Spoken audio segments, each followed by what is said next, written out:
Selamat pagi, siang, malam, rekan-rekan semua.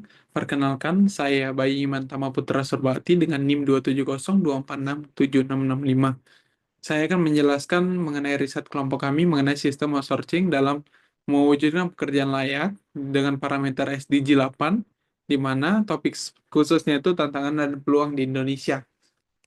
Yang pertama itu ada rumusan masalah, bagaimana dampak sistem outsourcing terhadap kesejahteraan pekerja di Indonesia. Yang kedua itu ada apa saja tantangan yang dihadapi pekerja outsourcing dalam mendapatkan pekerjaan layak. Ketiga itu ada bagaimana memperbaiki kesejahteraan ataupun kebijakan regulasi outsourcing selaras dengan SDG 8. Yang pertama itu adalah latar belakang. Definisi outsourcing, sistem penyaluran tenaga kerja melalui pihak ketiga untuk mengurangi biaya perusahaan dan meningkatkan fleksibilitas. Permasalahan umum yang sering terjadi pada sistem outsourcing, yang pertama itu ada upah rendah, yang kedua minimnya perlindungan sosial seperti jaminan kesehatan, tunjangan, dan lain-lain. Ketiga, ada ketidakstabilan antara kontrak kerja yang dilampirkan. Baru selanjutnya itu keterkaitan dengan SDG 8. SDG 8 menitik beratkan pada pekerjaan layak dan pertumbuhan ekonomi secara inklusif. Dan yang kedua itu praktik outsourcing yang belum adil bisa menghambat pencapaian tujuan tersebut. Berdasarkan riset yang telah kami lakukan, hasil temuan kami di lapangan yang pertama itu perbandingan upah. Pekerja outsourcing kerap menerima upah lebih rendah dibanding pekerjaan tetap meski tugasnya serupa. Seperti hak-hak mereka itu selalu lebih rendah dibandingkan pekerja tetap seperti itu.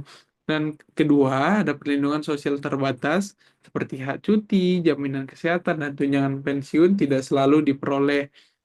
Terkadang bukan perusahaan yang meng-hire mereka yang memotongnya, tetapi pihak ketiga tersebut yang memotongnya seperti ketika perusahaan melakukan cut off, diberikan pesangon ke perusahaan ketiga melakukan pemotongan lagi kepada outsourcing. Hal tersebut dapat kami ketahui karena hasil dari wawancara yang telah kami lakukan kepada rekan kami yang bekerja sebagai outsourcing. Ketiga, ada kontrak pendek dan ketidakpastian. Pekerja sulit untuk merencanakan karir panjang di suatu lingkungan kantor tersebut karena mereka tidak tahu bagaimana ke depannya ataupun apakah akan ada layoff, apakah akan ada pemotongan hak ataupun pemutusan hubungan kerja seperti itu. Baru lemahnya pengawasan. Nah, jadi dari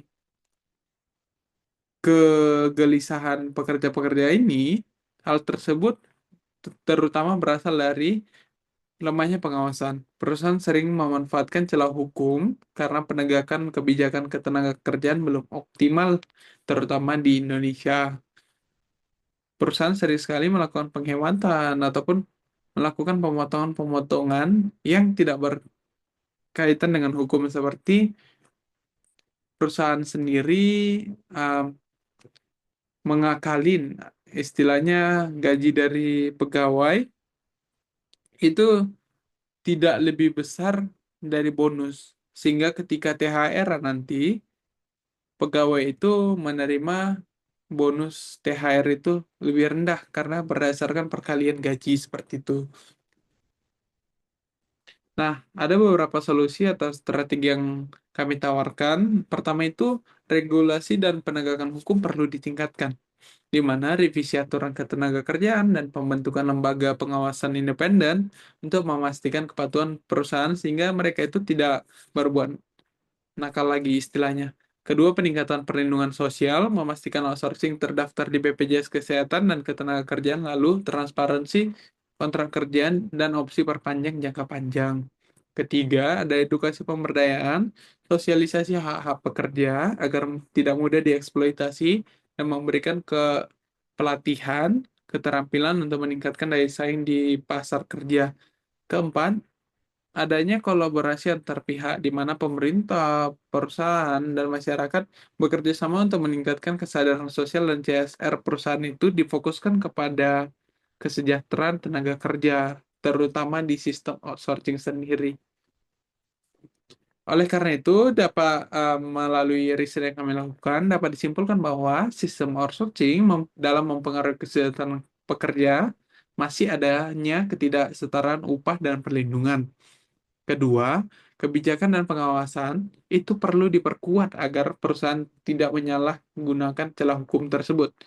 Ketiga, kontribusi positif outsourcing pada pertumbuhan ekonomi hanya optimal jika kesejahteraan pekerja terpenuhi. Selanjutnya, untuk mendukung SDG 8 dibutuhkan solusi holistik, penguatan regulasi, perlindungan sosial, dan kolaborasi semua pihak. Untuk refleksi sendiri, saya mendapatkan beberapa pelajaran penting. Seperti pembelajaran utama saya itu meningkatkan social awareness terkait isu keadilan ketenagakerjaan dan juga kolaborasi lintas sektor untuk meraih tujuan SDG 8. Pengembangan karakter yang saya dapatkan itu seperti critical creative thinking, mencari solusi inovatif terhadap isu outsourcing. Kedua, kolaborasi, melakukan kerjasama dengan tim dan narasumber saat wawancara. Ketiga, ada growth mindset, terus belajar dan menyadari banyak ruang yang belum terjangkau dalam sistem ketenagakerjaan. Dan terakhir, ada refleksi pribadi, di mana tindak lanjutnya itu mendalami lebih lanjut kebijakan ketenagakerjaan dan mendorong sosialisasi mengenai outsourcing pekerja di lingkungan kampus atau luar kampus maupun di lingkungan kerja kita. Oleh karena itu saja yang dapat saya presentasikan. Saya, Bayu Mantama Putra Surwati dengan NIM 27024676665 mengucapkan terima kasih. Jikalau ada pertanyaan dapat ditanyakan di kolom komentar. Terima kasih.